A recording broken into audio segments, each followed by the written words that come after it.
acknowledging the role of science and their development and their importance in the transformation of the economy and society in Cuba. Just a year after the revolution became very important. In the framework of the celebrations of the 20th anniversary of the Cuban Speleology Society, Commander-in-Chief Fidel Castro stated that the future of Cuba had to be necessarily a future of men of sciences. The future of our country must be necessarily a future of men of sciences. It must be a future of men of thoughts, because it is just what we are planting. It is just what we are planting that is opportunities for intelligence. That premise led to the creation of scientific centers and the training of the staff there. The creation of SIGMA, the Ministry of Health institutes that, with several specializations, focus on scientific research applied to pressing problems in this specialization, so as to expand knowledge, medical education, and the organization, efficiency, and hierarchy of curative and preventive measures and services by Cuba Pharma, the science, computer science, university, and others originated from Fidel's vision. The present responsibility of science in Cuba and the introduction of its results into productive and service processes is seen in the Constitution, something that places science, technology, and innovation also as elements of the essential strategies of Cuba.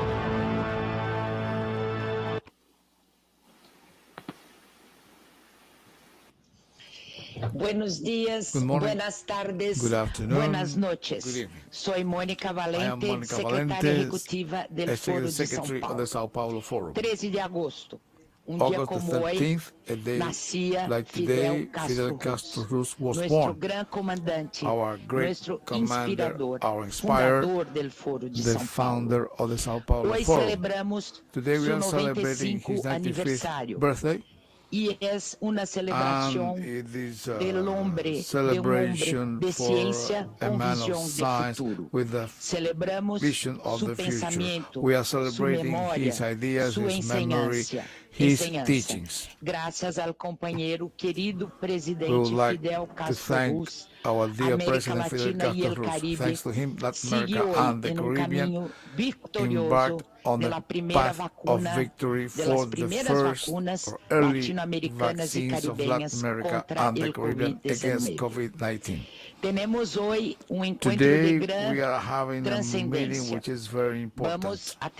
We already have with us Comrade and President Miguel Díaz-Canel Bermúdez, First Secretary of the Central Committee of the Communist Party of Cuba and President of the Sister Republic of Cuba, Dr. Roberto Morales Ojeda, member of the Politburo and Organization and Cadre Policy Secretary of the Central Committee of the Party, Bruno Rodríguez Parrilla, member of the Politburo and Minister of Foreign Affairs. Dr. Marta Ayala Ávila, a member of the Politburo and General Director of the Center for Genetic Engineering and Biotechnology.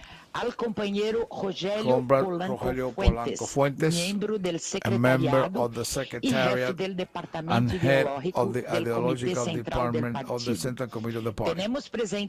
Also with us, we have delegations from the parties of members of the Sao Paulo Forum participating in the whole, outstanding scientists and panelists and intellectuals. Also, other leaders from the Communist Party of Cuba and the Ministry of Foreign Affairs of Cuba who are attending this event. Thank you very much to you all for your attendance. It is an honor to have you all with us. Now I have the honor to introduce Comrade Bruno Rodriguez Parrilla, a member of the Politburo and Minister of Foreign Affairs of Cuba, to open this meeting. Thank you very much, Bruno. You have the floor, please.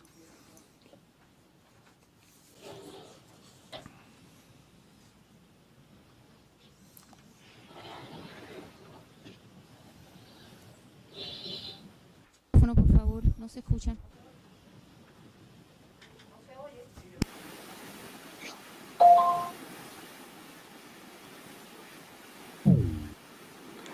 Denis Moncada, Esteemed Mónica Valente, científicos Secretary of the Paulo Forum. Marta, Agustín, Herrera, Esteemed friends Nicolás, Conchita, Daniel Lula, Beres, Evo Lugo, and nuestra Zelaya, doctora outstanding Cuban scientists, estimados dear Atilio, Ramonet, Abel, Frei Beto, Antilio, Ramonet, y Abel, and Frei Beto. queridas amigas y amigos. Dear friends, Nuestro we fraterno would like saludo, to en send primer fraternal lugar, greetings first a quienes nos to those who acompañan are en with este us in 95 this aniversario 95th del birthday natalicio del of comandante Commander-in-Chief Fidel Fidel Castro Ruz.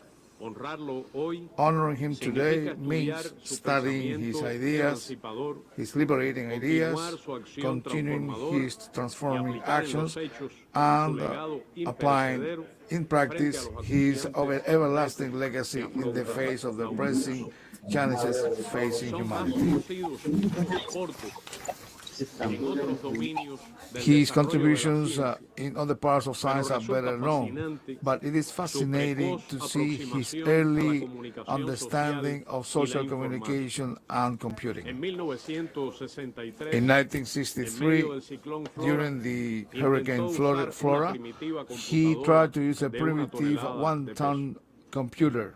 Después Later, dirigió el he led desarrollo the de un development prototipo of cubano a de Cuban computadora computer cuando prototype eran privilegios when that de was los a privilege países más avanzados. of advanced nations. 4 años 4 antes years del before primer mensaje, the first en message in 1969 1969 de ARPANET, over es ARPANET, decir, la that primera is the red de first computadoras computer con network protocolo with de lo que es actualmente protocol what Internet, is now Internet. Fidel denunció que Fidel Estados exposed Unidos that the trabajaba, United States y was cito, working, and I con quote, cerebros with electrónicos, electronic con datos, brains, with con data, cifras, with con figures, computadoras with de computers todo of tipo. all kinds.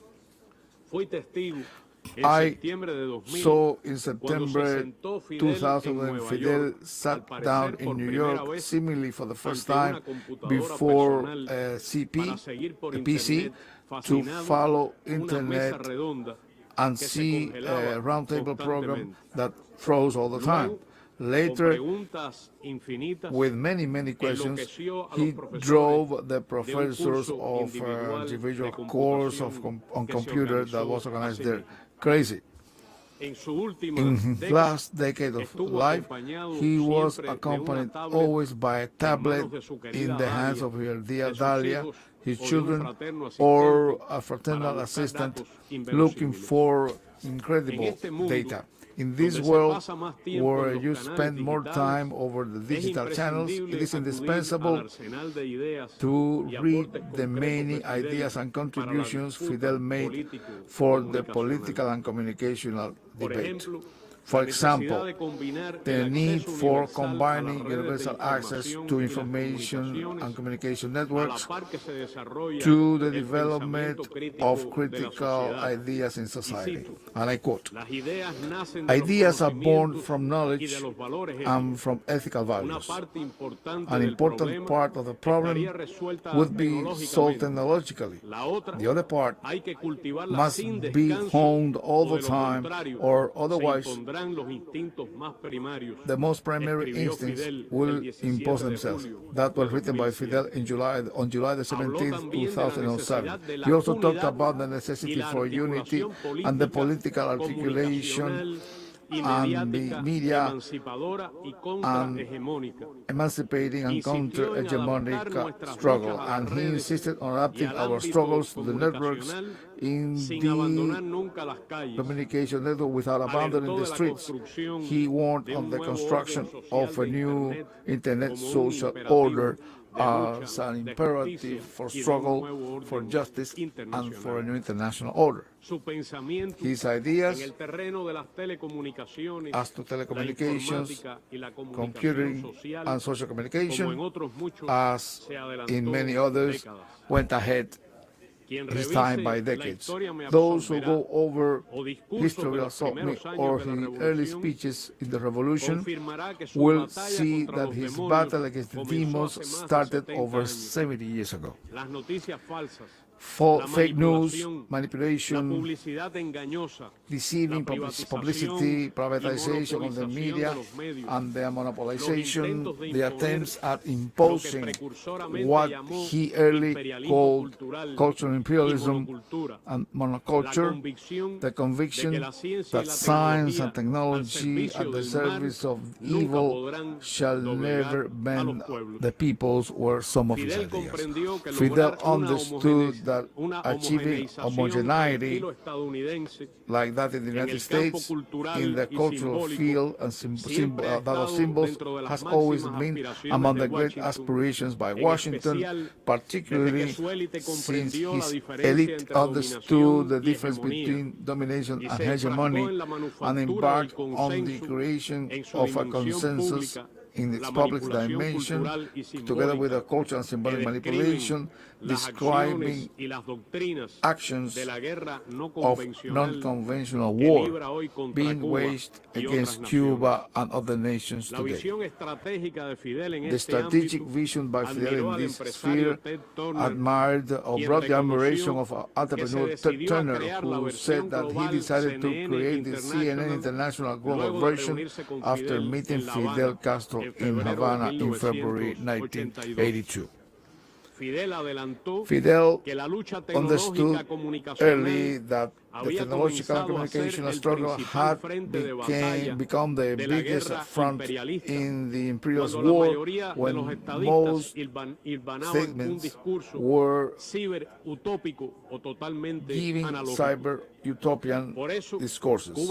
That's why Cuba is the precursor of the concept of the sovereignty of the peoples and the sovereignty of nations and states for the cyberspace. The historical leader of the Cuban Revolution saw the potential for the development of society and access to knowledge given by Internet, but he also understood that this would come from the transformations in the industrial military complex to the cultural military complex through this media and technological approach.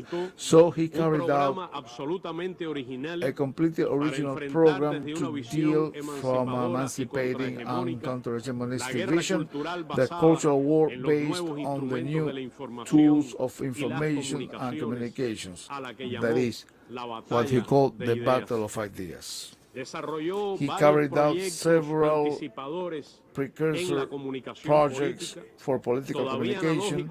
They were still analogic, but there was the most advanced idea that is being used today by the modern cultural lethal psychometry and segmentation laboratories, and denounce the manipulation of behaviors, ideas, values, tastes, wishes, and dreams of persons. He understood that imperialist war cannot be waged without the communication media, but that counter-hegemonistic projects cannot be triumphed either without these tools. He saw early the role of the communication media as a political weapon, a weapon on both sides, and the options should not be left with the political forces or the progressive forces or the popular movements, the only task but that of using them. The battle of ideas brought the concept of the war, all people's war, to the defense in the cultural and computer front. The universalization of access to telecommunications and Internet. It brought about new impetus to the young computer clubs and the creation of Infomet Network for Health, the computer sciences or university, and the development of specializations in other universities, and University for All as a program, as a way for people to have more knowledge, the universalization of the teaching of computing, and many other social programs under the conditions of the economic, information, and technological siege of the U.S. government. In 2005, under this very idea, he shared with Hugo Chavez the ideas for the creation of the potent and democratic Telesur channel. It is in this battle where we must focus in the face of the financing by the U.S. government of scientific laboratories that are equipped with high technology and that are managing the fragmentation, social fragmentation in Cuba.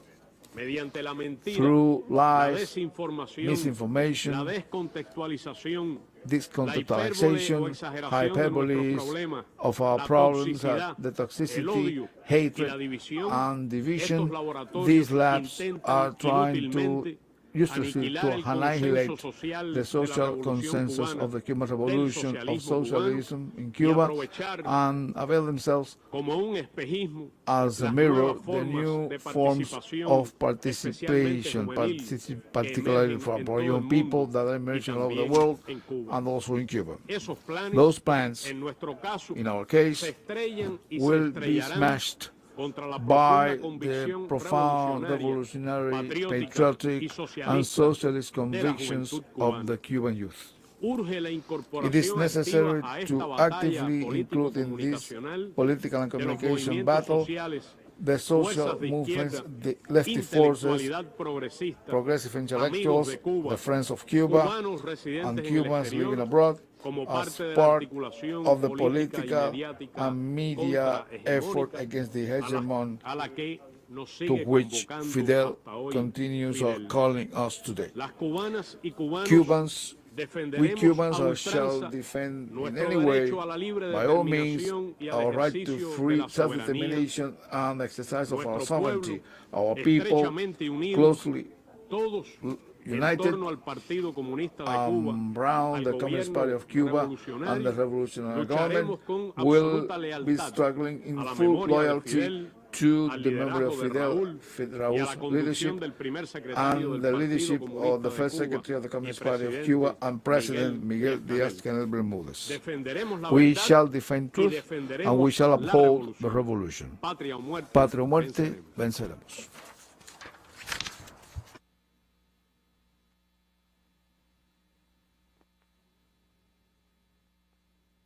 Muchísimas gracias, querido compañero Bruno Rodríguez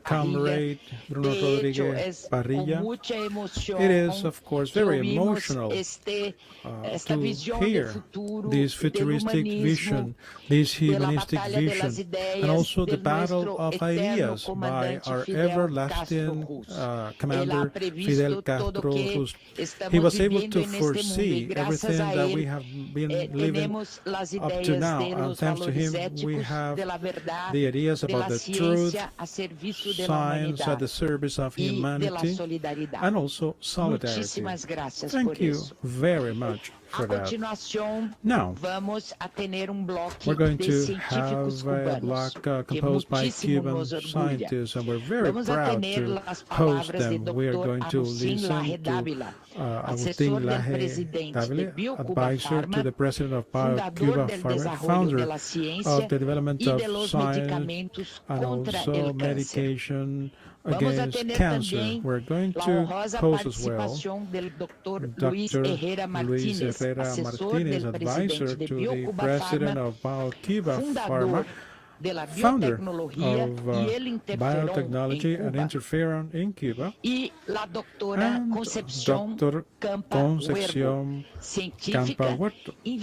She is a scientist and senior researcher of the vaccine against meningitis B and C. These are great feats conducted by the people and the Cuban Revolution. I thank you all for participating. Dr. Agustín Laje, you have the floor. Thank you. Thank you, Monica. comrades who are in this event. As Bruno explained, the ideas and actions by Fidel Castro are projected in many fields of a human existence. Today we're talking about one of these fields, the scientific and technological development. And when we begin organizing ideas, we realize that although we are talking about history, this is not a debate about the past, it's a debate about the future, because when we talk about Fidel, we cannot talk about him in the past, because the thinking of Fidel has to do a lot with the tasks that we revolutionary people have ahead of us in the present and future in Latin America. La función de la ciencia en el desarrollo social es una de las originalidades, entre muchas otras, de la Revolución Cubana. Nunca antes en un país subdesarrollado el pensamiento científico y la práctica de la investigación científica habían tenido una función tan protagónica en un proceso de transformación social, función además construida intencionalmente. Ello se pudiera sintetizar en tres momentos, en tres expresiones de Fidel, en tres momentos diferentes. El primero en 1960, you heard the phrase in the video when Fidel said the future of our country must necessarily be a future of men of science and men of thinking. We all know this phrase. Many people forget about the date. The date is very important. That idea was put forward in 1860, prior to the literacy campaign. In 1961, this is a country with 25% of illiterate people at the time.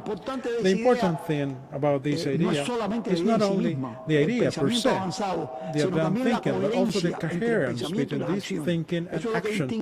This is the peculiar feature, the coherence. And after we lived, or those who lived this time, we know that after that phrase, there came a list of actions that materialized his thinking. There are many of them, and it included educational development, the creation of schools and universities in all provinces, the publishing of scientific books, the training of thousands of scientists in Cuba and abroad, the building of an institutional approach for science that was not present before, the creation of scientific centers in different centers, the Ministry of Health, etc., the Academy of Sciences at Cuba, the Ministry of Science, Technology and the Environment, the Science and Technology Forum, the Scientific Park of Biotechnology, the University of Information Technology, Sciences, and many others that counted on the support and the strategic design of Fidel himself. This was followed by the emergence of the biotechnological sector in 1981. I'm sure Luis will refer to this when the very biotechnology was just being invented in the countries with the greatest technological development. That history of scientific development is closely linked with educational development and the development of health, and educational development based on the concept of universal access to higher education, and also in the university venues in all municipalities, and many municipalities became the major source of circulation of knowledge for local development. There's a first time in this phrase afterwards, in 1991, when it was announced the crisis of the socialist European field, and we had to defend our sovereignty. Fidel said this concept: independence is not a banner or an anthem of a shield. Independence is not a matter of symbols. Independence depends on development. Independence depends on technology, depends on science in today's world. The following years was the year of the collapse of the USSR that ended up with the disassembly of the European socialist experience that led Cuba to the economic crisis that we call here the special period, and where we lost 35% of our GDP and over 80% of our foreign trade, and we managed to endure. But it's most important to underscore that although the economic crisis in the 90s is usually linked in our own discourse with the sudden loss of relation with the socialist economic world, it's not the only factor. It's factor plus the opportunistic reinforcement of the economic blockade against Cuba that's legally codified by the U.S. in the so-called Torricelli Act in 1992 and the Helms-Burton Act in 1996. So the United States is the only country in the world that has laws on how to rule over other countries. That legal and moral monstrosity remains today. And in this context that we have to build and we continue to build the scientific development designed and supported by Fidel. There was a third time. So the phrase of the 60 or the one in 91 of independence, but in 1993, that was the year in which we reached ground zero in the Cuban special economic crisis. Fidel reassigned this idea. He said science and science-related productions should come first at some point in the national economy, taking into account the limited resources, mostly energy resources that we have in our country. We have to develop the production of intelligence, and this is our place in the world. There will be no other. He said, or talked about the idea that Cuba had to speedily enter the economy of knowledge. We have to underscore that support given by Fidel to science is an isolated project. It's part of a humane society project, and it has links with the educational development and also the development of public health. In the health sector, this project was seen in the achievement of universal and free access to the health system that started in 1959 with rural medical service, was further developed in the program of the doctor and the family nurse. It was never conceived as a mass service at the low technical level of the country.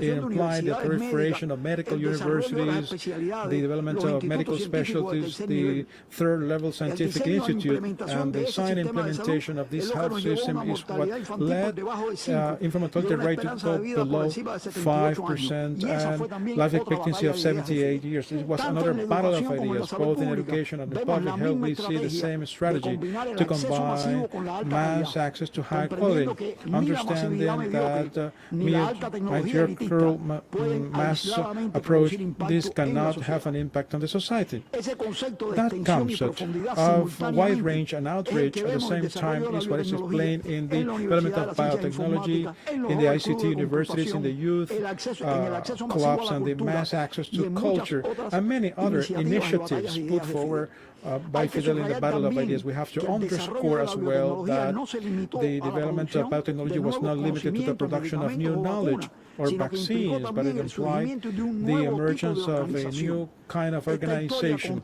That history contains the concept of centers for research and production. There was a major organizational innovation that led to the emergence of different companies that were profitable in a very short period of time, and they were the embryo of the socialist company for high technology, and this is coded in the legal ordering that is sustained in the social and economic problem.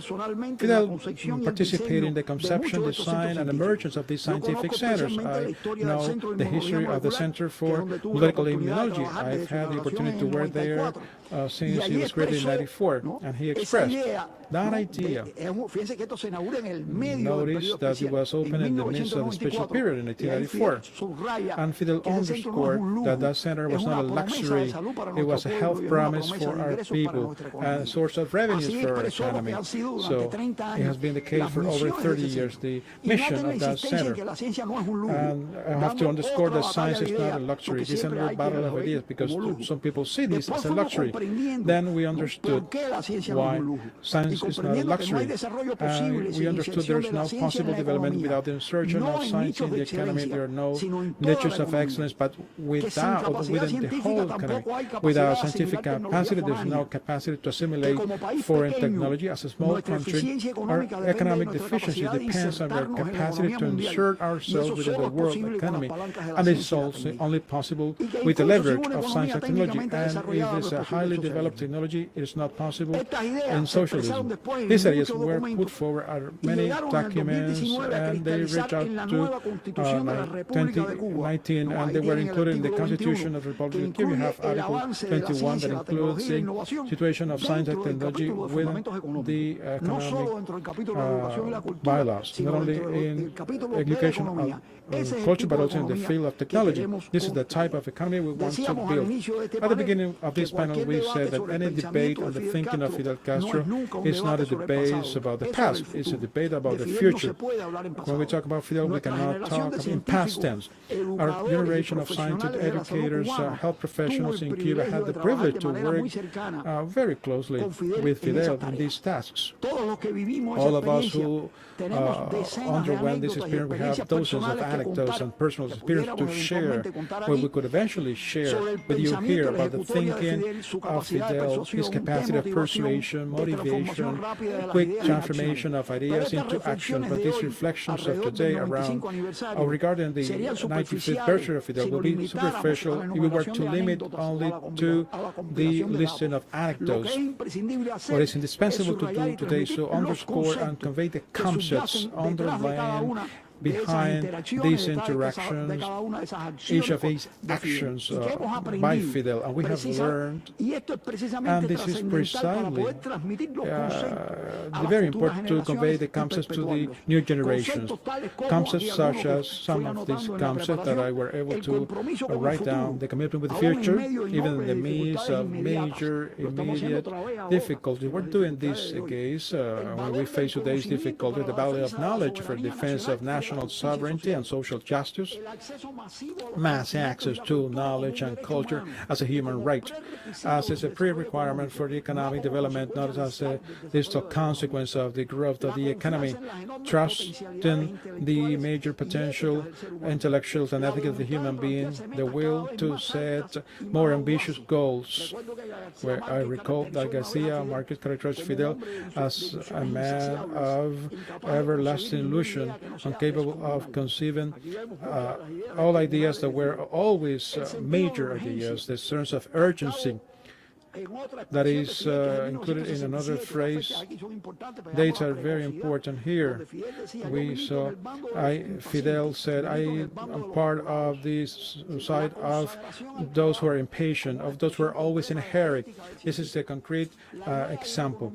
The idea of economy based on science and technology.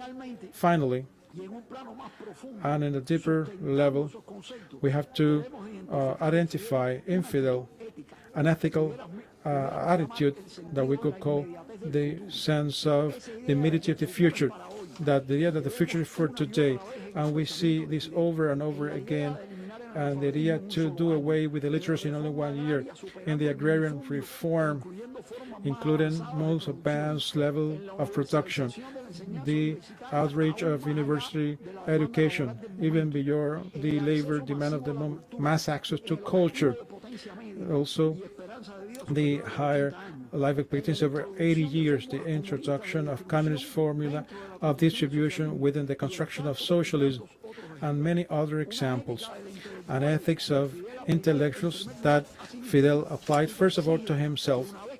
And once we clearly conceived an idea as how things should do, we have the commitment to fight or to attain this as soon as possible. Commitment with the future, coherence and audacity in the transformation of ideas into action. This is precisely what ethic means.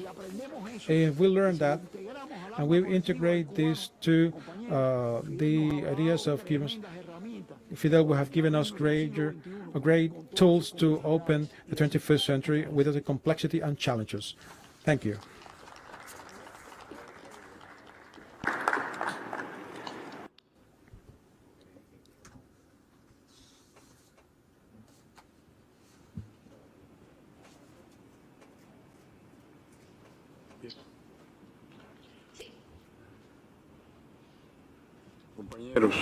Comrades, I would like to refer to one of the teachings by our commander in the epic task of scientific and technical development of our country, specifically in the field of biotechnology and genetic engineering.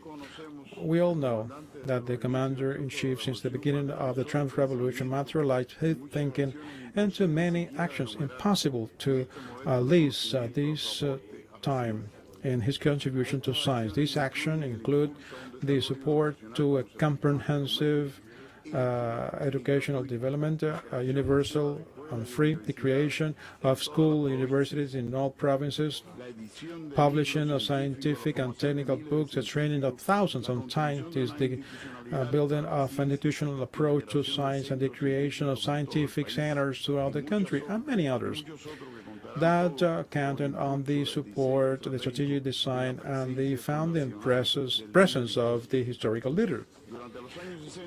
During the 60s, he worked in the creation of scientific entities.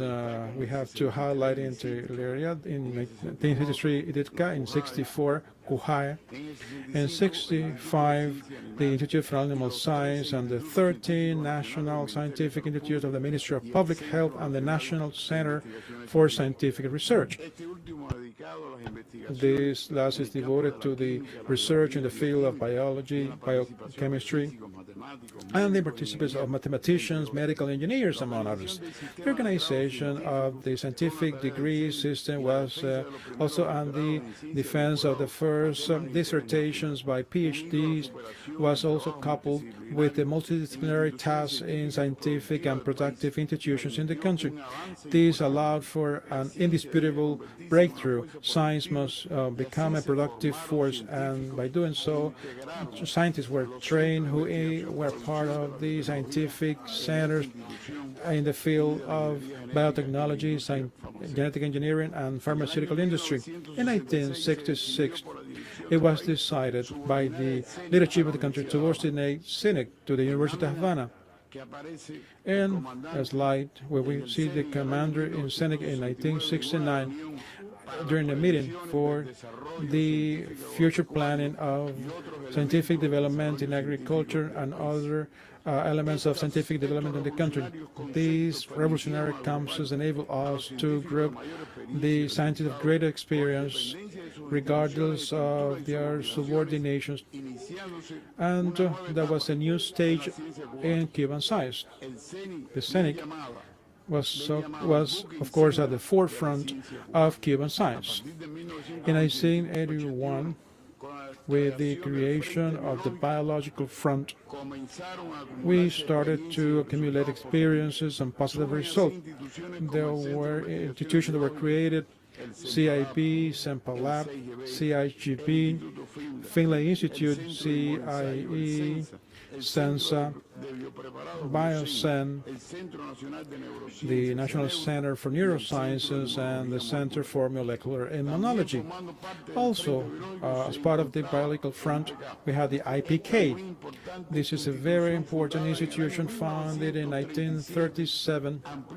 It widened their objective, and in 1993, it was moved to the current premises. The production plants like ICA Labs, Medsol, hemoderivates, placentary histotherapy, MARTH-H, and more recently, the founding of the National Center for Medical Genetics to comprehensive development, the training of human resources, and lead research activity in the national network composed by 134 centers of genetics. Several landmarks must be highlighted. Cuba initiated the production of recombinant interference, managed to produce a new vaccine named Spidey BA, applied in Cuba, Brazil, Argentina, and other countries. The Mengop BC set a landmark in Cuban biotechnology. It developed the ultra-micro analytic systems, SUMA, in the obtention of the vaccine against hepatitis B, the first acknowledged by the WHO in Latin America, and it was distributed in Latin America, Africa, and Asia. And hepatitis B as a vaccine managed to do away of this disease for several years now in our country. When it seemed that the sun will not rise in the eastern, as Commander said, he retook this idea, and he said the science and production of science must be ranked first in Cuban economy. In the context of the special period, our commander created a scientific park in the western part of Havana devoted to biotechnology and the pharmaceutical industry. He indicated to give more importance to the development of science, the obtention of new medications, and he created a productive basis with quality control systems that were most advanced. It all led to a stable production that enabled our country to have an important amount of all medications that it used, and also 12 vaccines manufactured by Cuban institutions. In 2004, the obtainment of Gimihib was published, the first synthetic vaccine against influenza type B. It was produced by the University of Havana labs. It provided a solution for the need of our country to have a vaccine nationally produced against this disease. Also, thanks to the comprehensive action of several institutions, the production of 12 vaccines, including Everpenta. This vaccine has been very important for our population and also for experts. Visibility and international prestige of Cuban biotechnology was acknowledged by Nature magazine in 2009. It said that Cuba had the best positioned biotechnological industry in the third world. Cuban biotechnology has participated in two historical events in our country. For example, September 18, 1980, during the flight of the Soyuz aircraft, there were several experiments conducted, to include the mitotic division and also identification of the cadavers, of the corpses of the fighters in the Bolivar guerrilla. Direct impact on health with successful vaccination campaigns has been widely acknowledged by authorities, by PAHO and WHO, and Science magazine published an article acknowledging that Cuba was ahead of the United States in this type of activity. I would like to refer to the participation of the commander in science and technology. If we were not to include agriculture, would not be complete, because he attached the greatest priority to this activity. And he said, biotechnology has to do with agriculture, the ideal, the possibility to transfer genes from one cell to another, to look for new varieties resistant to environmental conditions, the diseases, salinity, varieties that could have a higher production. This is of paramount importance in a world where thousands of millions of people are suffering from hunger, so the contribution to biotechnology to the feeding of humanity must be or should be major. So among the main vaccines in the veterinary field, we have to highlight the one great against ticks and against swine cholera. The latter is very important because it cuts or do away with vertical transmission from mothers to offspring. We're improving also and improved seeds by recombinant DNA, and we have varieties of corn and soya beans that have been managing to obtain in Cuba with the use of this genetic engineering technology. And we have yields that are surpassing 20% the ones that we have now. We also provide genetic material to different centers, and we produce several species based on raw materials that are based on protein plants without the usual feed for animals. So they're working in the use of different protein plants.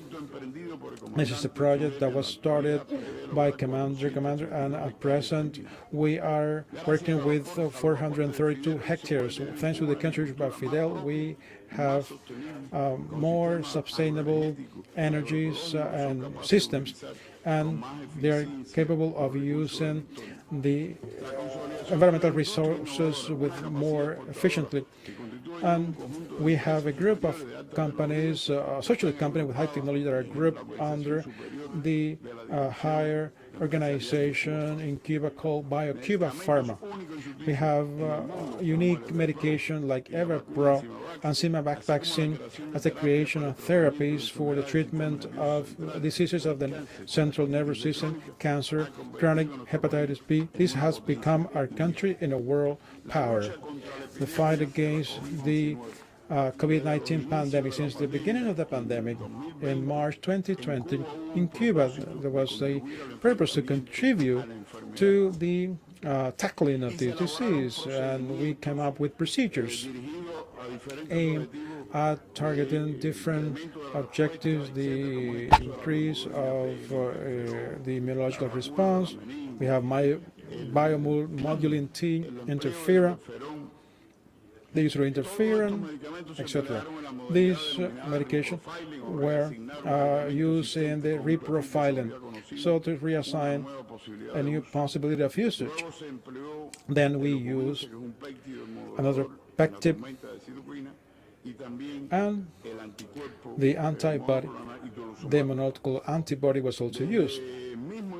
Since the very beginning, we also thought about a vaccine preparation to be preventive.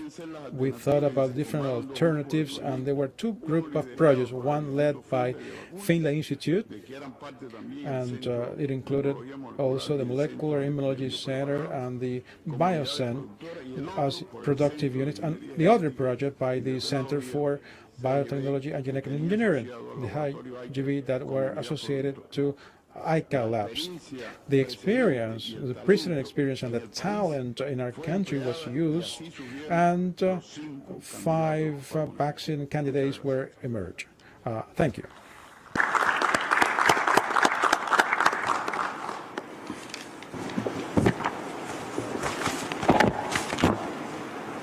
Muy buenos días a todos los aquí presentes y a todos los que nos escuchan. Ante todo, quiero dar las gracias por permitirme estar aquí y tener el privilegio y la oportunidad de honrar al comandante Fidel, a nuestro comandante, en su 95 aniversario de su nacimiento. Cuando intento describir mi percepción sobre Fidel, de lo cual apenas me atrevo, porque su personalidad y su espíritu van mucho más allá de lo que cualquiera de los que tuvimos el inmenso privilegio de compartir con él somos capaces de expresar. Me cuesta mucho trabajo ser breve, pues a Fidel se le puede describir como amigo, como padre, como hermano, como educador, como visionario, como iluminado, como luchador, como jefe, como líder, como guía, como maestro, como emprendedor, como revolucionario, pero también, y con letras mayúsculas, como científico. Y me atrevo a afirmarlo con certeza, porque he buscado con anterioridad los atributos y las cualidades que caracterizan a un científico, y cuando los reviso una y otra, todas las tuvo Fidel. Me voy a tomar la libertad de repasar algunas de ellas, y de seguro coincidirán conmigo en que también Fidel fue un científico. Se dice que un científico debe ser racional, objetivo, progresivo, específico, systematic, methodical, focused, precise, exact. Should be able to communicate, be moral, perseverant, curious, must have a reflective attitude, must have an objective attitude, flexible, open-minded, critical thinking, creativity, innovation capacity, effective communication, above all, should show interest to do something for humanity. So there's no need for further comments. All the qualities in this list match Fidel, but I'm going to focus on this last quality, to have interest to do something for humanity. Apart from being a scientist, Fidel is also known as a great humanist. And I think that the unity of these two qualities are part of what makes Fidel so great. A while ago, I read a letter written by Einstein to his daughter that I really like this. I'm going to write some of the paragraph, and I quote, "There is a extremely powerful force that for which science has not found a formal explanation so far. Is a force that includes and rules over the other ones, and even is behind any phenomenon operating in the universe. That force is love." And Einstein said, love is light, love is gravity, because it makes people to be attracted by others. Love is power, because it multiplies the best we have and enables humanity not to die away as its result of its blind selfishness. Love reveals, and love, as a result of love, we live and die. And I continue the quote, "If you want our species to survive, love is the only and ultimate response. Perhaps we're still not ready to manufacture a bomb of love that should be powerful enough to destroy all hatred, selfishness, greed that affect our planet.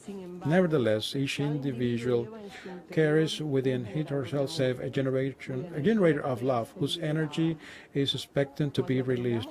When we learn to give and receive this universal energy, we shall see that love can overcome everything, can go beyond anything, and can do anything." This is the end of the quote. In my experience, when I enjoy Fidel as a scientist, Fidel who was a guide of the scientist, Fidel as a teacher of the scientist, Fidel who was the chief of the scientist, Fidel that taught us to love all scientists, I could sense that he was always moved, and he was able to convey to us that powerful force that is love. His reasons to do science were always focused on trying to do away with the suffering of humanity, even hunger or diseases. There are countless examples, and many of those here today could bear witness to this. The scientific part of biotechnology emerged to look for solutions on epidemics like dengue fever and meningitis, hepatitis. It emerged to look for cures and treatments for cancer. It emerged to look for diagnosis for mortal diseases. It emerged, and it was driven by the force of love for other peoples in the world, to render assistance to them with our vaccines, our medications, and our solidarity forces in the face of natural disasters. It emerged to look for production of food to do away with world hunger. Fidel accomplished his decision to be useful and to work for humanity all up to the last second of his life. And over his last year, I witnessed his devotion to develop proteic and medicinal plants, as was the case of the moringa, and he referred to this plant. This is the plant that he has been looking for his whole life, to do away with hunger and diseases in the world. No doubt I can say Fidel was a man of science. He was a scientist moved by the greatest force ever to be known, the force of love. Thank you.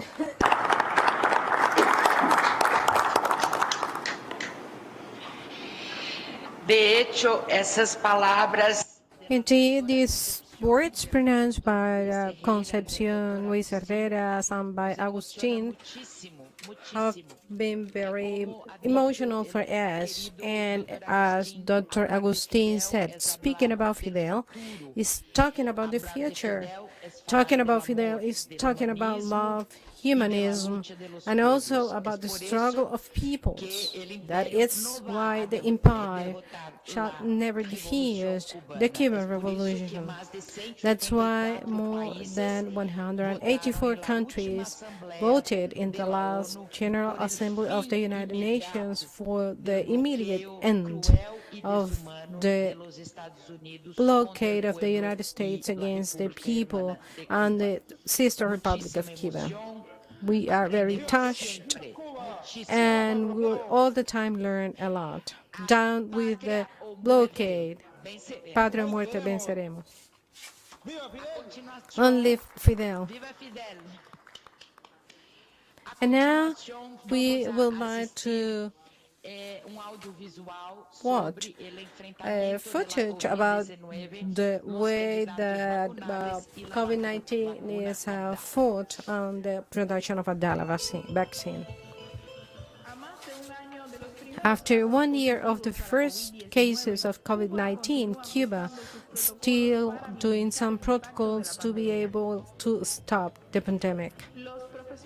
The professionals of health have been making great efforts to stop the situation of this pandemic.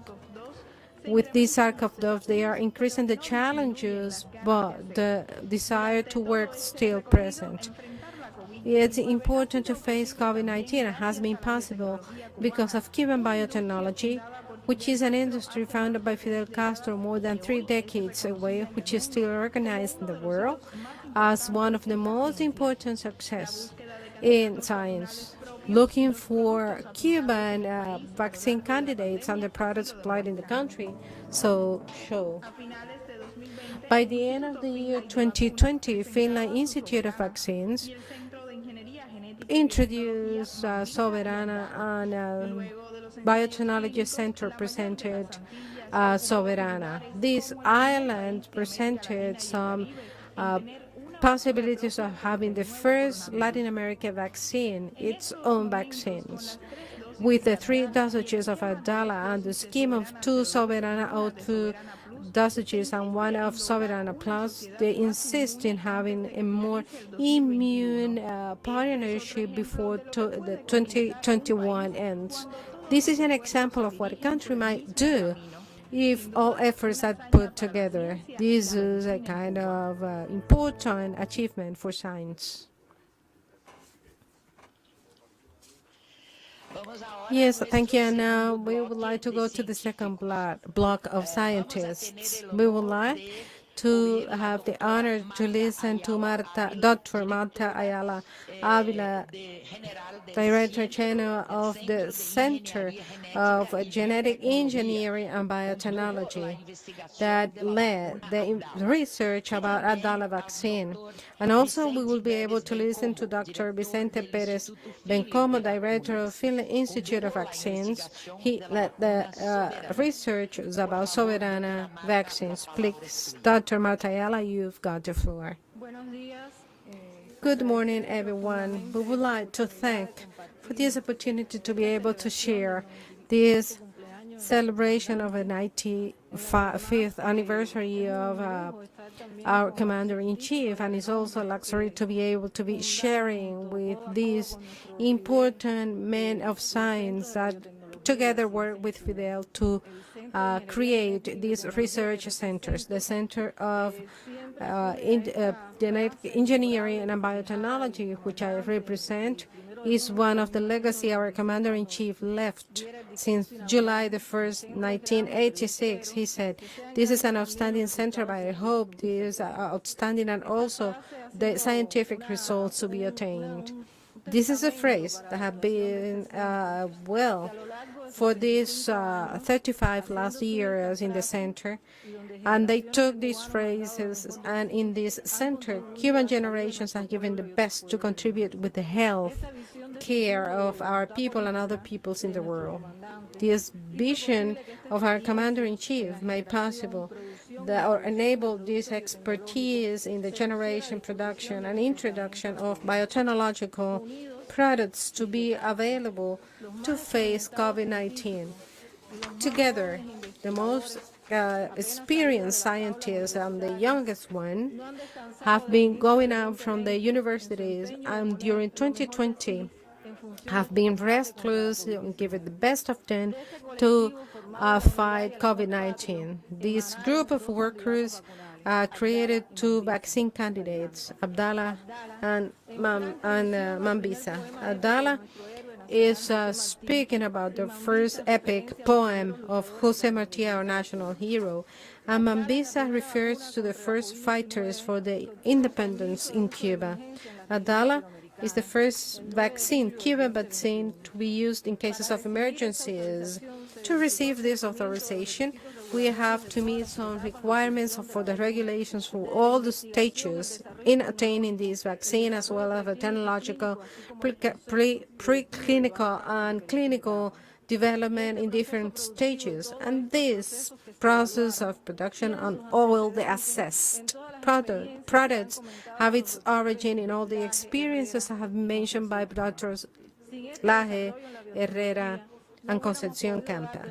Without these results in biotechnology, this response before COVID haven't been possible. One of the most important results is a phase 3 clinical trial with very high standards from the scientific point of view, with a double-blind, randomized, and controlled placebo practices. And I say this is an important kind of study in some other scenarios out of a Cuban scenario where the comprehensiveness between the integration between health system, biopharmaceutical industry may not possible, that these important results are taken to the Cuban population. This is an efficient kind of vaccine that meet all the necessary requirements of WHO. This is a 92.28% efficacy vaccine, which is one of the highest ones in the world. Today, we have produced and used more than 10 million dosages of this vaccine on the premise that this is to be taken to risk territories and groups. We prioritize health staff then in the biopharmaceutical industry sector who have been working in producing this vaccine and following the necessary protocols to fight COVID-19. This benefit of vaccination has been used in vulnerable groups like patients under hemodialysis, and since July 29, 2021 has been taken to pregnant women and breastfeeding mothers. And then we might be reaching the production of 20 million dosages of Abdallah vaccine. Out of those, 14 million have been distributed to the national health system. This is a small country that has developed in a free way its own vaccines and prioritized the application of those vaccines in the population. Because the development of biotechnology in Cuba consider all the time the people of Cuba as a priority, and also consider the possibility to help other sister nations. And then also boys and girls have been benefited by the Cuban vaccines. That's why we are developing Ismailillo clinical trial for kids in Cuba. This is a new achievement of scientists in Cuba in the age of 13 to 18 years of age, including more than 600 participants in the clinical trial. We also kept working with Mambisa candidate. This is a vaccine that administered by in the nose stops the contamination and also make progress in the clinical development. And recently, the Science magazine says that this vaccine candidate is one of 10 candidates which are assessed in the world to be intranasal to have an intranasal possibility. In this case, we are doing a clinical trial in people who are convalescent from COVID-19. We are using different possibilities. One of them is not to be used anymore because of the impact of the blockade. We're not supposed to be using it due to the lack of raw material. And then Fidel also taught us we had to find solutions. We are facing different challenges. As Dr. Laje said, we have to be in the band and in the side of the patients. We are to attain reinforced vaccines in individuals who are convalescent from the disease. And I would like to say that these results in the 95th anniversary of the Commander-in-Chief, which are also a result of our work, is the best tribute to be paid to Fidel Castro, because paying tribute is a self-tribute. Thank you very much.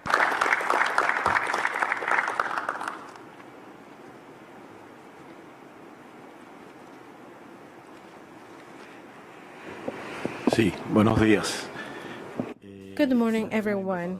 For me, it's a great honor as well to be able to pay tribute to Fidel in this anniversary. I would like to say, first of all, that I'm a result of this opportunity given by Fidel. I was a 5-year-old boy from a poor country in a very humble neighborhood in Centro Habana municipality, and I couldn't be able to access to the opportunities given by some other governments. I would like to make a different kind of analysis considering the phrase of Fidel in 1960, that the future of Cuba had to be necessarily a future of men of sciences. We had to see as a premonition, as a puzzle, and as a travel to the future and coming back to tell that story.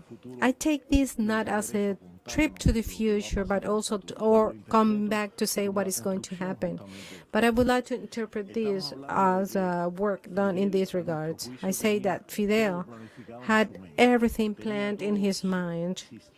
He had a whole system that he carefully planned, as he did with the literacy campaign, that went also through a campaign to train teachers to be, and also as an educational program at all levels on the use of science in agriculture, in public health, and the design and manufacturing of medications. This is not only a premonition, but also a consequence in the whole program. This was a combination of chess masters that are able to see what is going to happen after 20 movements in the game.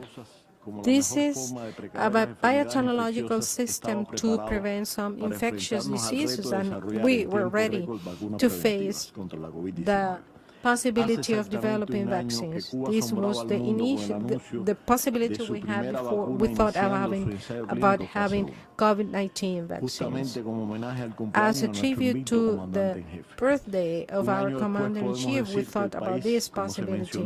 And 1 year after that, as doctors said before, we have different projects of vaccines. And the 3 vaccines of Soberana developed by Finland Institute of Vaccines and other institutions in the country that include the Center of Immunology, the University of Havana, and the Center of Bio Preparations have been working together in elaborating Soberana 02 and Soberana Plus, about to be authorized to be used in emergencies. The combination of 2 vaccines, which are 3 dosages, show 91.2% of efficacy. And then we were able to see that it was also effective in preventing the infection. It's a property of great importance in fighting the transmission of the virus.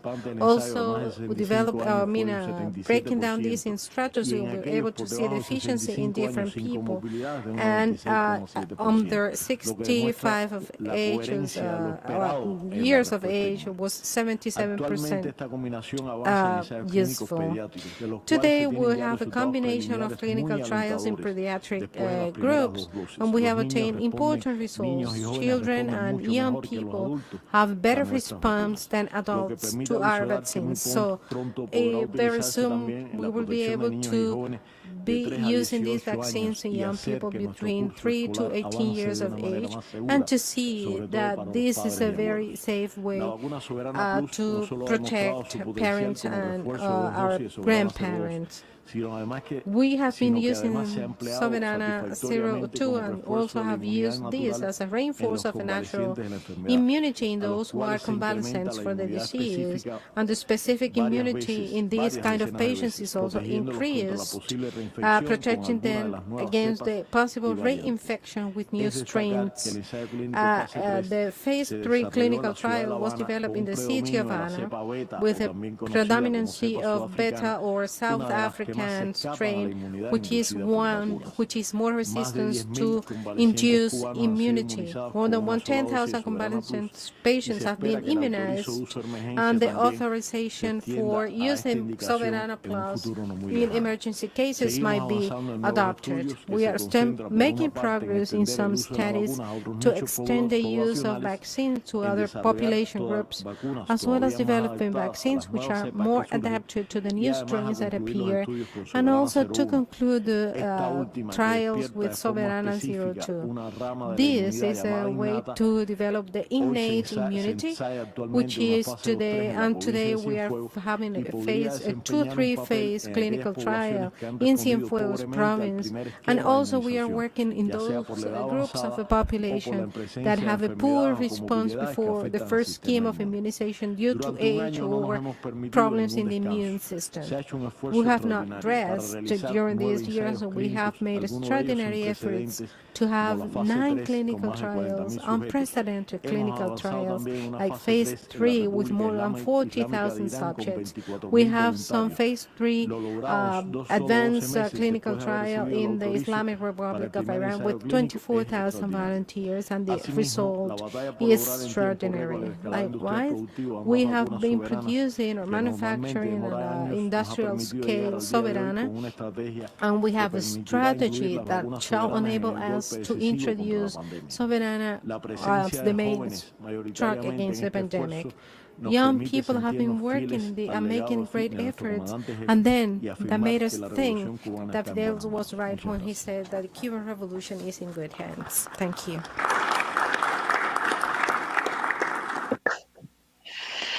Muchísimas gracias, Thank you very Marta, much, Dr. Vicente. Dr. Gracias Marta, por su ponencia, I'm Vicente. Thank you very much for your work, y también for por la the works you have inspiración been del presenting querido here, and also for the comandante eterno inspiration Fidel Castro. of the eternal Vamos Comandante ahora a Fidel Castro. continuación Now, we proyectar would like to show some referido a la footage solidaridad referring to the de las solidarity brigadas médicas of the cubanas que medical nosotros del brigades, mundo Cuban ones, conocemos that muy bien. we know about in the world. El miedo va goteando de los valientes.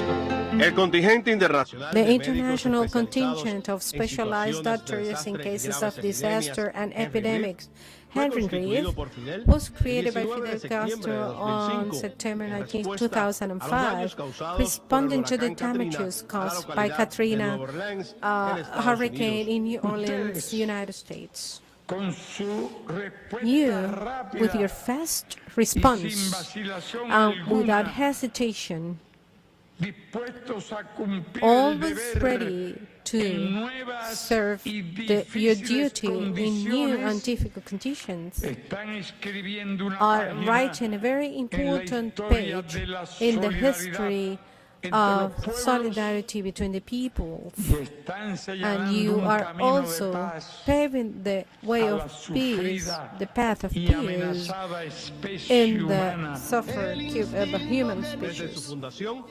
since its creation, the contingent which is named after one of the Americans who was fighting for Cuban independence in the middle of the 19th century, has been treating patients from different continents that have been affected by earthquakes, hurricanes, and some other natural disasters.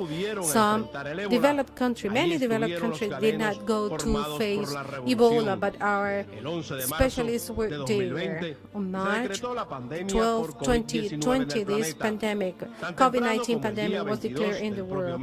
By the 22nd of that same month, the first contingent went to fight in Lombardia, Italy. Up to date, they have been giving their solidarity and help in countries of all continents, and results are easily sent.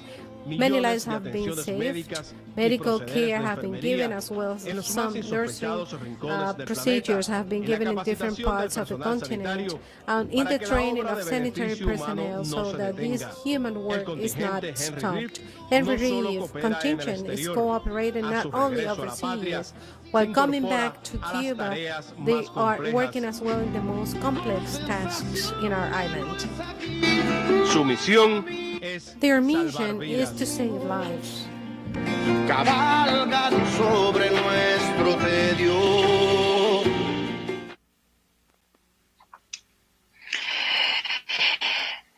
Belíssimo audiovisual. It's a very nice audiovisual material. I would like to give the floor now to our last speaker in this block, who is Marci Calderon. She's the founder of the International Contingent of Doctors Specialized in Disaster and Serious Epidemic Conditions every year. She made an international mission in Bolivia, and she was also present in Nepal and Pakistan during the earthquakes in those two countries. Please, Doctor, you've got the floor.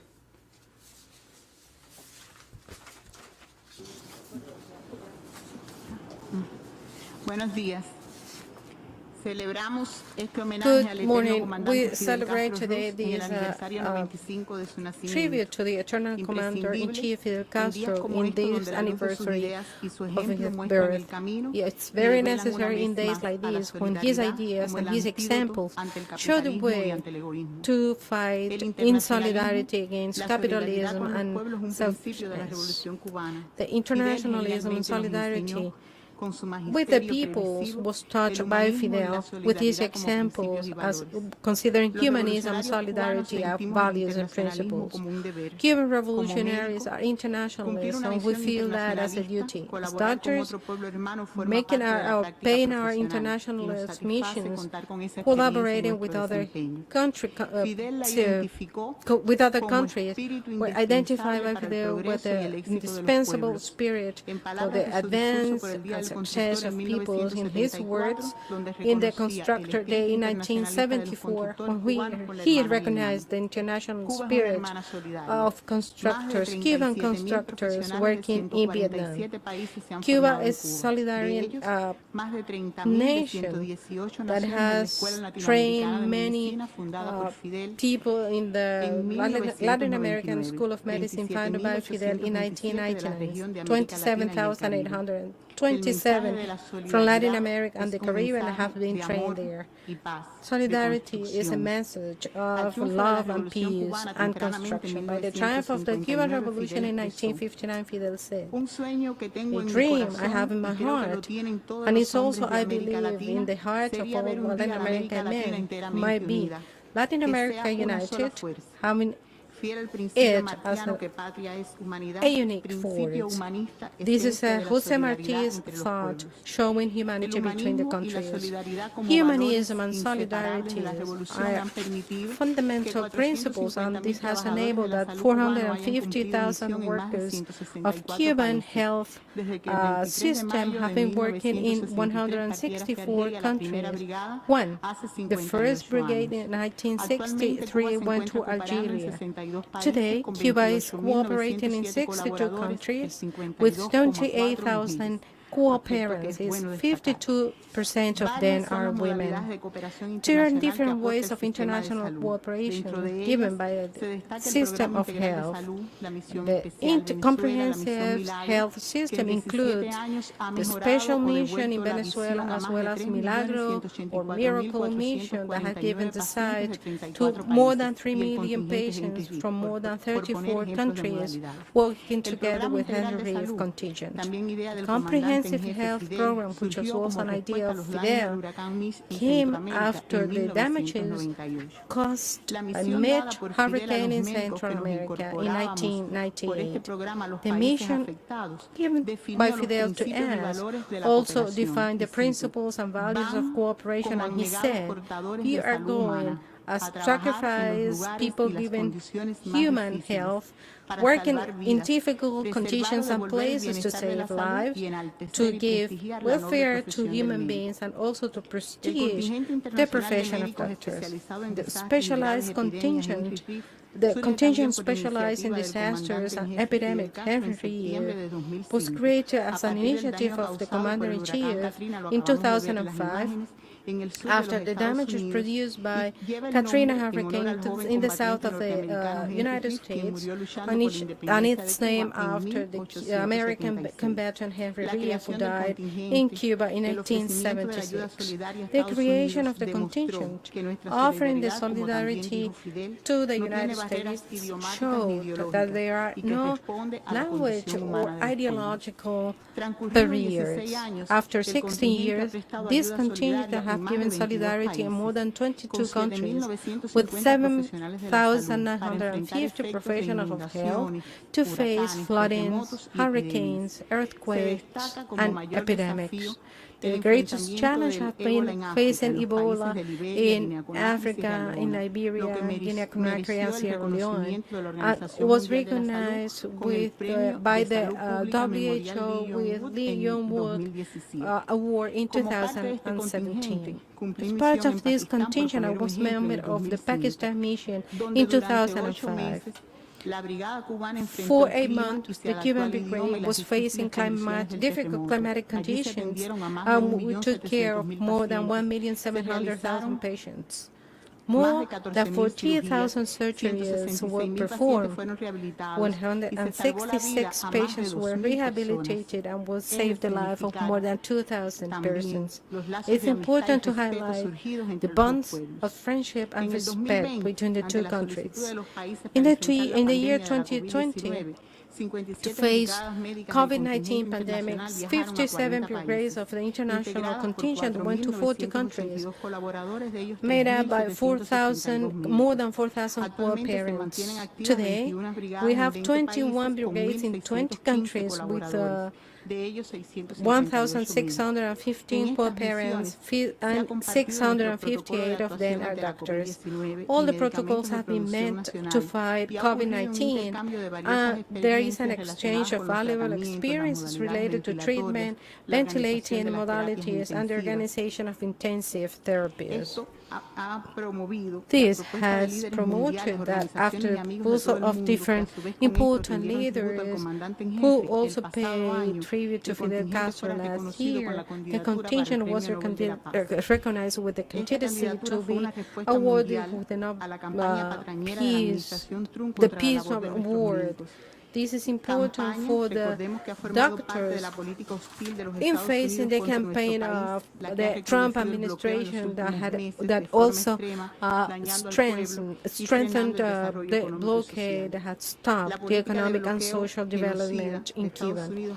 The genocidal policy of the United States against Cuba has caused damage to more than $3,000 million, have stopped the purchase of lung ventilators and also personal protection equipment. As a response to COVID-19 in Cuba, and thanks to the strategic thought of our Commander-in-Chief that has been mentioned by many of the guests in this meeting, we have been able to develop our technological position. We was also thinking all the time about that, and we were able to create supplies, equipment, medications that have they were asked to take care of the diseased people and has created, and also this has brought about mortal rate under 0.75. We doctors are faithful, and we are generous defenders of health and life. We are those who overcome pain and death. We shall go forward, and we shall always overcome. Fidel was an example of solidarity, and remember, he donated blood to help victims of the earthquake in Peru in 1970. He is still a soldier of ideas. Ideas cannot be blockaded, and solidarity cannot be either, as he said. Thank you very much.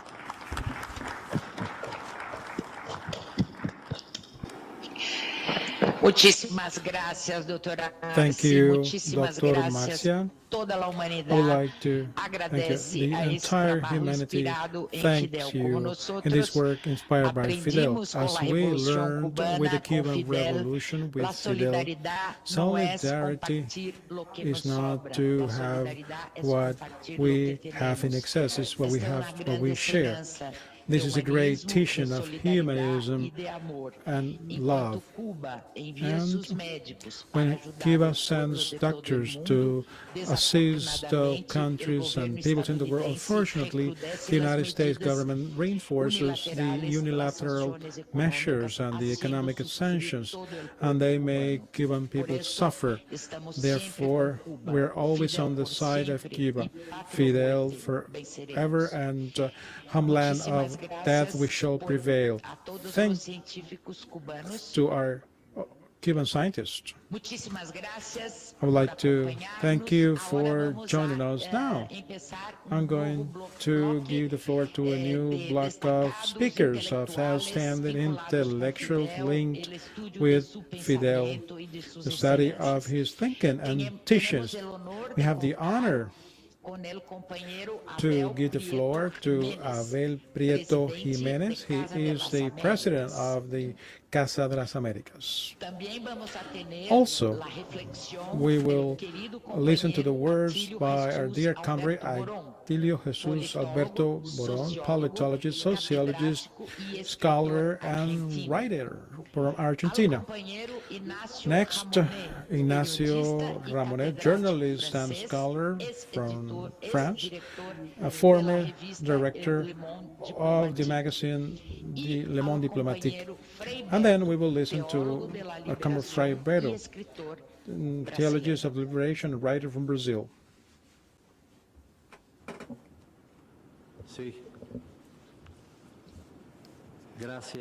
Thank you.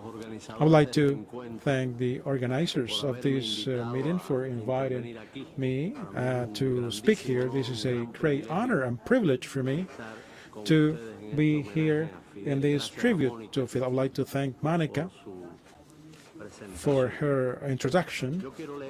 I would like to read some notes on the place of culture within the thinking of Fidel. I'm not only going to refer to the artistic and literary culture, but I'm going to refer to one that has to do with the reference to knowledge.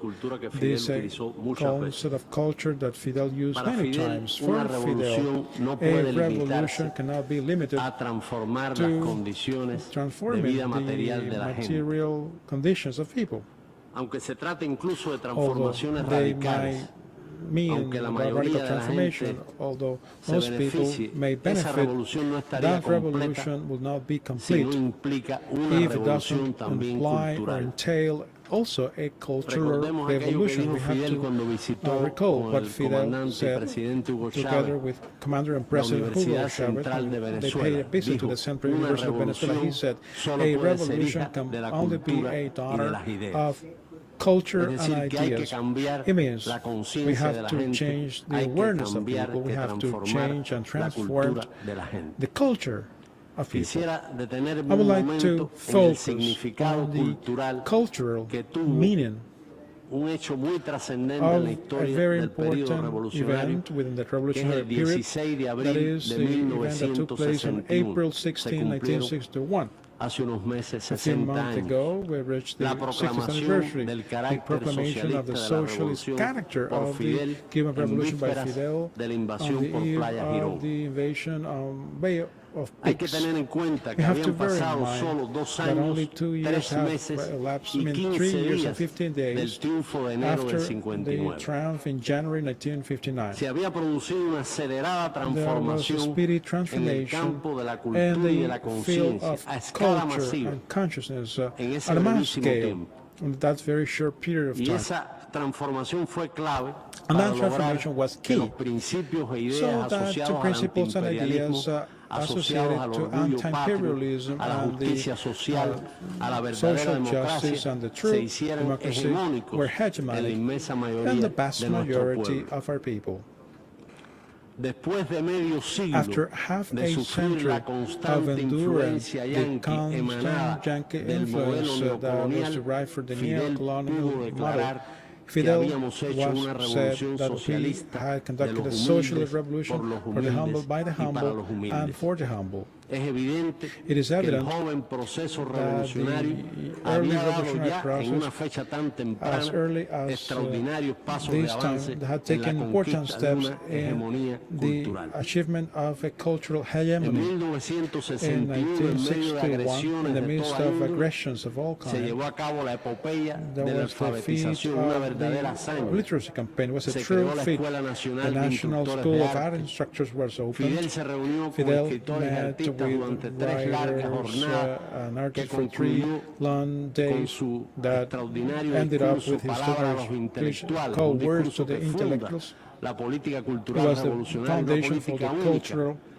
en la policy historia of de la revolution. Was revolución. unique in the history of Se revolution. celebra el primer The congreso first de escritores y artistas Congress y nace for artists la and Unión writers de was Escritores y held, Artistas de and Cuba, la the UNIAC. Association of Cuban Writers and Y fue Artists un was congreso founded, de la UNIAC and it el was cuarto, del año within the fourth 1988, UNIAC Congress in 1988 when Fidel raised the banner of culture and the spiritual factor as a major factor in the endeavors to offer a higher life for the population. Living standard is not only, Fidel said, tons of material things. We also need tons of spiritual things. When he later referred to globalization in culture, he said we were facing the most powerful tool of domination by imperialism. And he said also, everything is at stake here: national identity, homeland, social justice, revolution.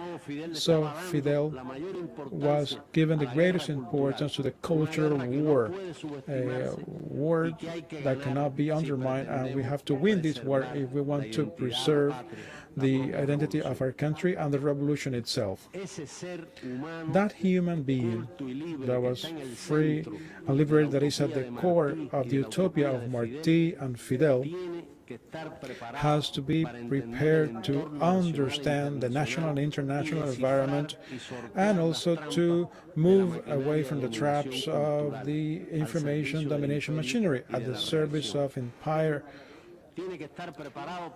That person has to be prepared not to be hypnotized or deceived. Without culture, Fidel said over and over again, there is no possible freedom. Revolutionary men have to read, to get information, to nourish every day their critical thinking. That cultural training in the face of these ethical values will enable them to get final emancipation in the world where the control of minds and consciousness prevails. You have to recall that in his Council of Revolution, Fidel called on an emancipation for ourselves and with our own resources and efforts, and culture is the main tool within this self-learning and self-emancipation process. In his outstanding speech in the lecture hall of the University of Havana on November 17, 2005, Fidel wondered, how can an illiterate person know that the IMF is good or bad, and that the world is being submitted and plundered non-stop by that system? Simply, Fidel said, he answered, that person do not know about it. Fidel also analyzed how publicity, commercial publicity, created conditional reflexes, and they deprive human beings from their thinking capacity. When they say that socialism is evil, Fidel said, all ignorant people, I'm quoting him, all ignorant people and all poor and all exploited people repeat by reflex, socialism is bad, communism is bad. Empire says Cuba is bad, and I still quote Fidel, all the exploited in this world, all the illiterate people in this world, and those who do not receive education or medical care or do not have guaranteed employment, and they repeat the same, that Cuban revolution is bad. That diabolical sum of ignorance and manipulation leads to a creature that is pathetic, that the poor with the right wing, those who vote and support those who exploit him, and on top of that, they favor them.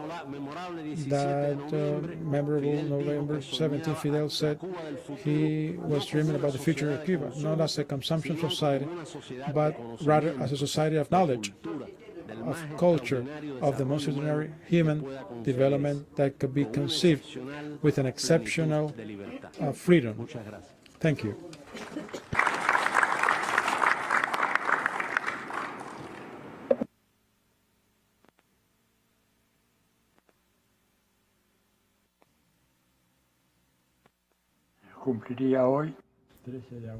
On August 13th, he will be turning 95. It's difficult to find the right words to pay tribute to this exceptional man in contemporary history.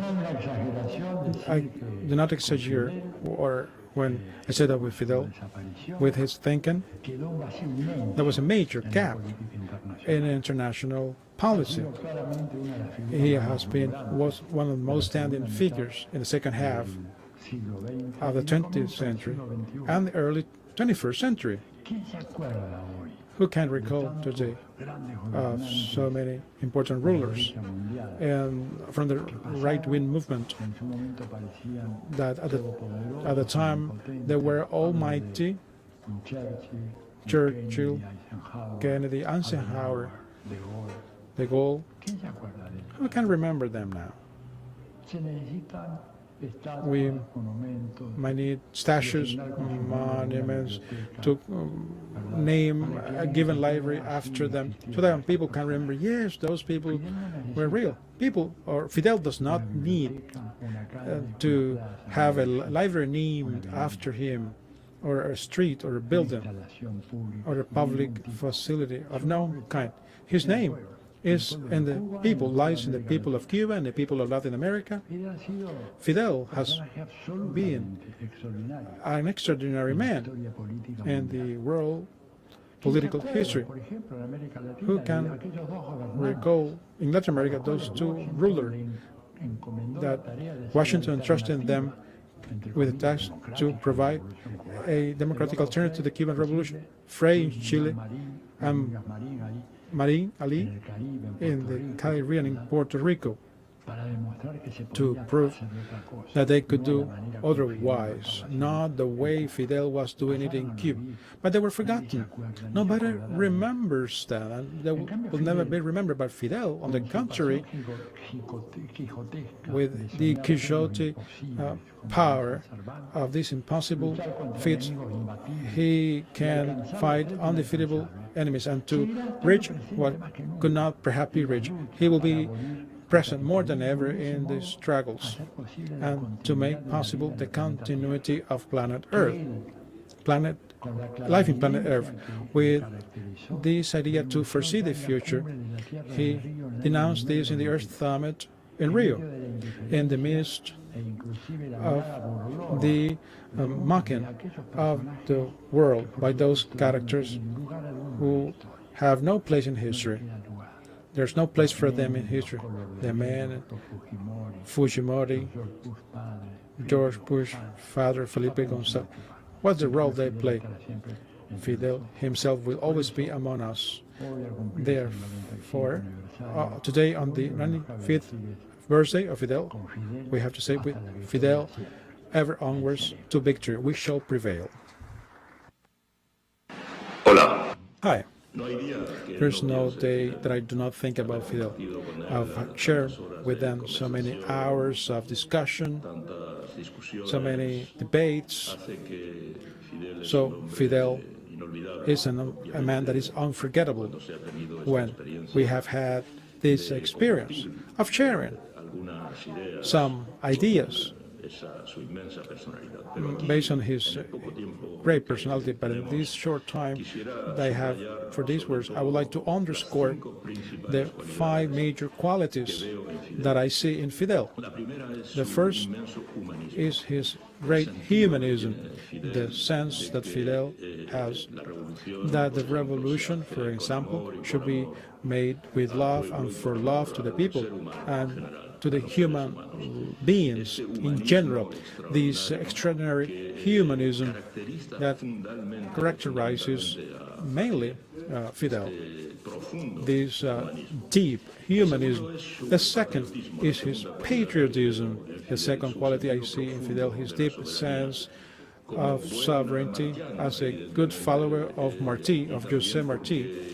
And also, because since he was a child, Fidel showed interest, a marked interest in the history of sovereignty and the fight for independence of Cuba. He is a great patriot and a patriot that has a sense of internationalism and also of solidarity. Of course, homeland is humanity, as José Martí said, and Fidel implemented this very strongly.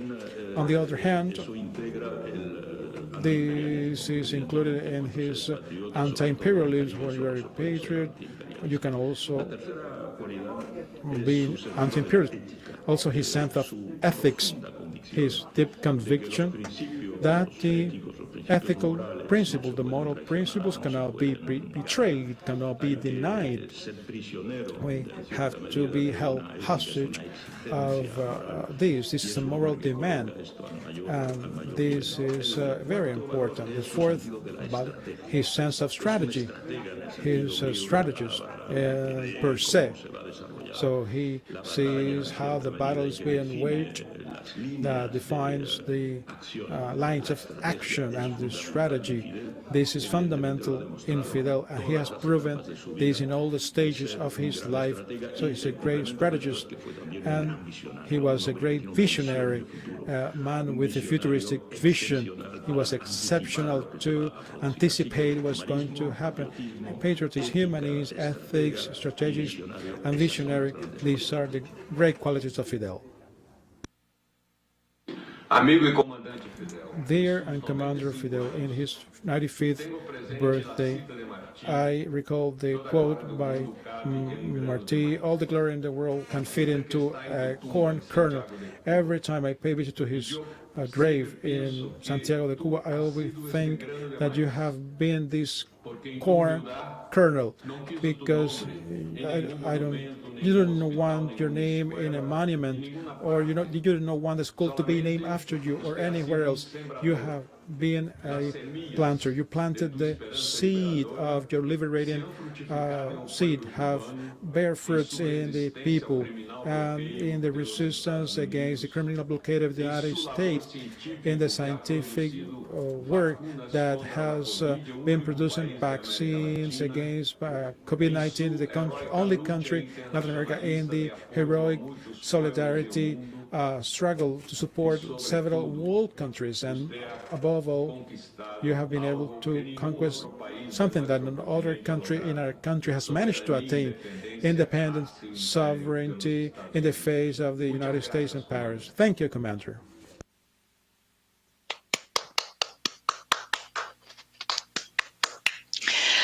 We would like to thank a lot to all the comrades, Abel Prieto, Atilio Boron, Ignacio Ramonet, and Fray Vero for these words that have been outdated, the thoughts of Fidel Castro, which shall be present with our work, with our actions, and with the capacity we have to spread his ideas and to implement and use his ideas in this challenged world. Now we would like to listen to the videos blog of the messages conveyed by leaders of our party, for some parties, members of the Sao Paulo Forum. It's all the time necessary to remember that Fidel is one of the founding leaders of Sao Paulo Forum, and that's why we would like to pay lots of tributes to him. We would like to listen to the messages conveyed by the former president of Honduras, Manuel Zelaya Rosales, who is a leader of the Partido Libre de Honduras, Libertad and Refundación. And then we will be listening to the greetings conveyed by the former President Fernando Lugo Méndez, leader of the Frente Guazú group from Paraguay.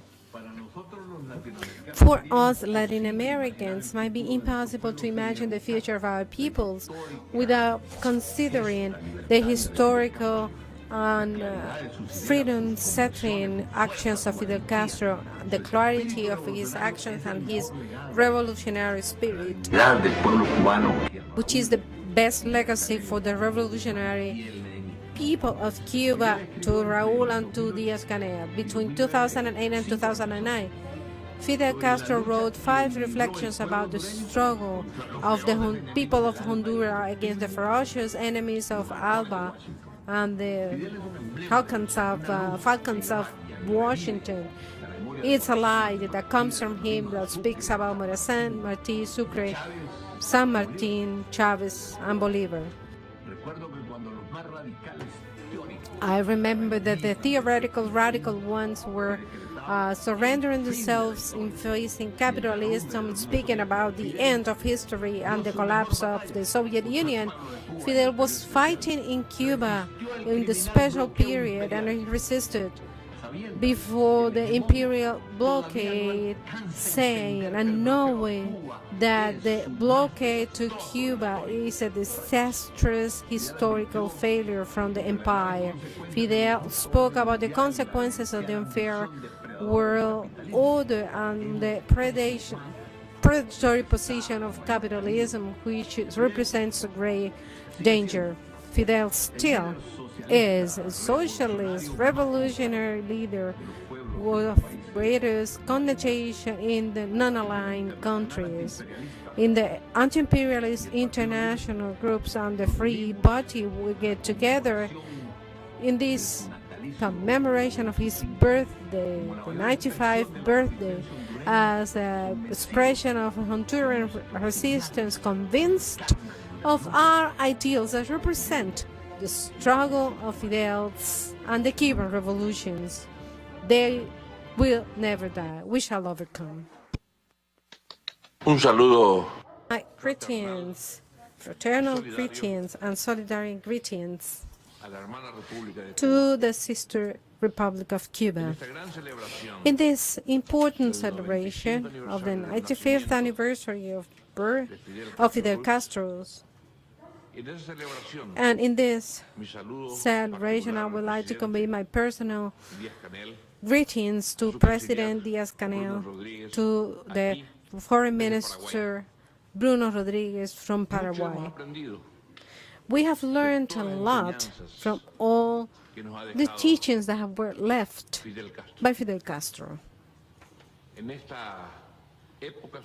In these times of pandemic, his vision of future, his vision of guarantee that science might be in the hands of everyone, especially in the hands of the people. Science should not be a monopoly of scientists that from labs are thinking, and many of them make industrial business with science. Fidel had some other different vision. The vision that science might serve the country, might serve the people, might serve the island and the American continent and the world, and also to serve those who are forgotten, those who have no access to science, biotechnology, healthcare, education, the implementation of science in education, our heritage we have received from this great president who was Fidel Castro. From Paraguay, that's why I convey my warm greetings, and also I recognize, I acknowledge everything that Commander-in-Chief Fidel Castro have left, with the commitment of keep on updating, keep on doing research and investigations, and not to forget and keep on placing to the service of humanity the whole scientific knowledge. My congratulations and gratitude to the people, the government of Cuba in this outstanding day of celebration. Gracias, Presidente. Thanks, President Zelaya, President Lugo, for these important greetings you have conveyed to celebrate the birthday of our eternal Comandante Fidel. Now, we would like to go to a second group of greetings and greetings from leaders and members of the Sao Paulo Forum. For instance, President Evo Morales. I am a leader of the Movimiento Socialismo and its political group for the sovereignty of Bolivia. And we will be able to listen as well to Denis Ronaldo Moncada Colindres, Minister of Foreign Affairs, our sister Republic of Nicaragua.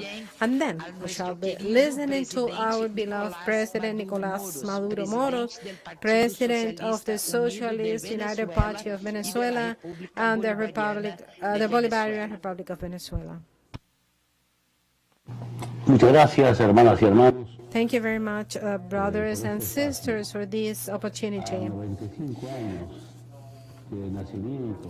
Celebrating the 95th birthday of our comrade Fidel Castro. On behalf of the Bolivarian people, we would like to convey our respect, care, and admiration for his fight as a big brother who is part of the liberation forces of the continent and Bolivia. Fidel, who was a brother showing solidarity, given humanitarian fields, implemented socialism under the policies of anti-imperialism, which is the best heritage he gives to this generation and to coming generations. Liberation of our peoples is important not only for one of the nations, but the whole mankind. Fidel Castro, in his struggle with his people who was not to be divided, and Fidel with his humanitarian thoughts and policies shows that being a country showing solidarity,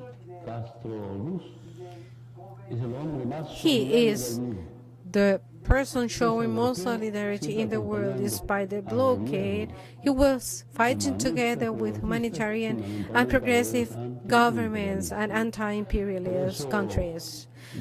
That is why in Bolivia we send these greetings to the people of Cuba, organized by Fidel, who taught us about independence, solidarity, and the union of peoples. We shall never forget that.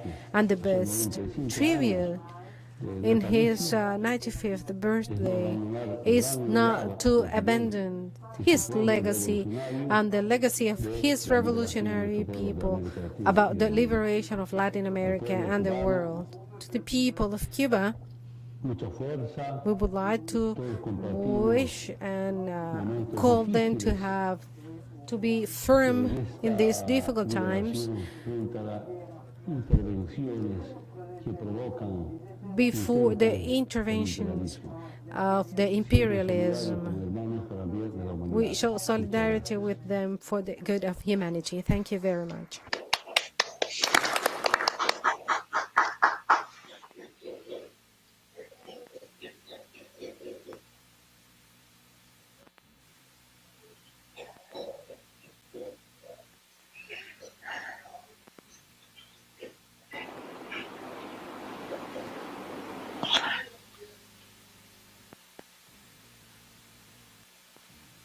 Compañeras, compañeros, Comrades all, sisters and brothers, from Managua, Nicaragua, the homeland of General Sandino, on behalf of Commander President Daniel Ortega Saavedra and our comrade Rosario Murillo, we would like to warmly greet all participants in the celebration of the 95th birthday of the Commander-in-Chief Fidel Castro.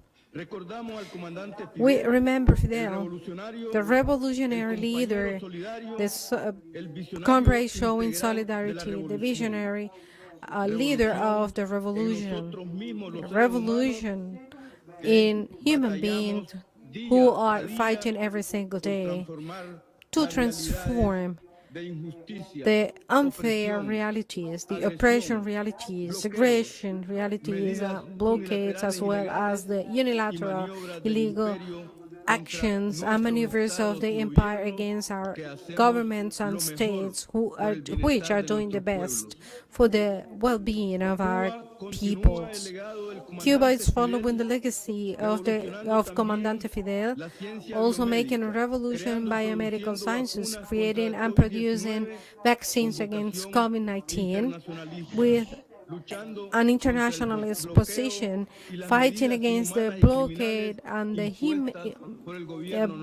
criminal measures implemented by the U.S. administration. Fidel is a beacon for revolutionaries and for the peoples in the world. From Nicaragua, and defending peace, stability, and the rights of our peoples to defend their sovereignty, independence, self-determination rights, and not interference, Commander Daniel and Rosario would like to convey greetings to brothers and sisters from the Communist Party of Cuba and members of Foro Sao Paulo. Greetings to the Red of Intellectual Solidarity Movement and to all participants in this celebration of the 95th anniversary of Comandante Fidel Castro Ruz.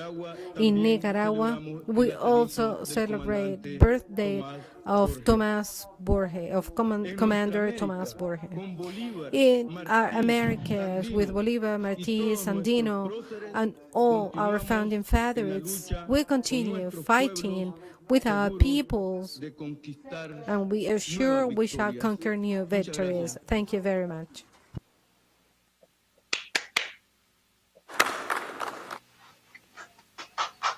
Mis saludos a todos los participantes. I greet participants in this meeting on the 95th anniversary and birthday of Commander Fidel Castro, the commander of his people. And I greet also President Díaz-Canel. And please convey my greetings to Combat Army General Raúl Castro Ruz and the people of Cuba at large. 95 years old, and Fidel is still writing history. He's still setting examples because of his powerful legacy. You could go over various facets of his legacy for the peoples of the world. As a revolutionary leader, as a statesman, as a political leader, as a creator of forces, as a victorious strategist in the military field, as a man with humanity, as a man of culture. But no doubt, as stated by Raúl himself, Fidel had a mathematical mind, the mind of a scientist. According to all of those who had known him, he was a man who knew how to find truth and who was realistic. He read all data concerning any issue he was dealing with. And he knew how to see all the nuances of projects and things that were happening. He was the great creator of the Cuban education system and the Cuban scientific system. I mean, the creation of good quality, public and free education for everybody in Cuba is Fidel's great deed and the Cuban Revolution's great deed. The creation of the scientific centers with the highest level in Latin America and the Caribbean, which during this pandemic have been able to manufacture 5 vaccines, show his innovative and working capacity. Fidel was also the creator of the Cuban public health system and of the training of tens and hundreds of doctors, men and women, and health professionals and personnel who have gone to provide their services to the peoples of the world in Asia, Africa, Asia, Latin America, and the Caribbean, here in Venezuela too, where we've had thousands of doctors, nurses, physiotherapists, and so on. He's the creator and the organizing of the scientific health, public health system of Cuba. He was also the founding father of a project that should be promoted, that is the Latin American Medical School. As part of the alliance of the peoples of the America, ALBA, we must promote it so that many youth from Africa, Latin America, and Asia can train themselves. That's a debt we have with Fidel and his legacy. If we talk about Fidel, the humanist, the educator, the scientist,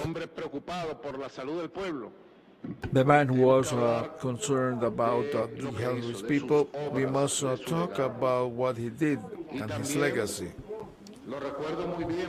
And I also remember him very well in the last few years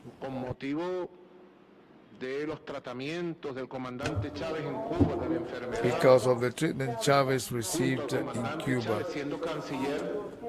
I was the foreign minister then, and I had many chances to participate and to see or be present at meetings between the two of them. And those meetings lasted 3-4 hours in Fidel's place at the hospital where Chavez was being treated. And then as president, beginning in 2013, I always visited Commander Fidel Castro when I went to Cuba to talk, to listen to him, to get his guidelines, his experience. or his guidance, I'm sorry, and I was able to know about many details of the projects and research projects he was writing for the food production system, so that our peoples need to produce to meet our food sovereignty and security goals. He was calculating per hectare and by seeds the productive capacities and so on.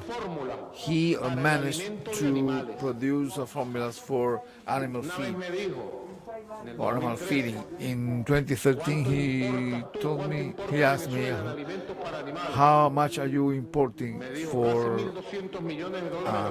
animal feed? 1.2 billion.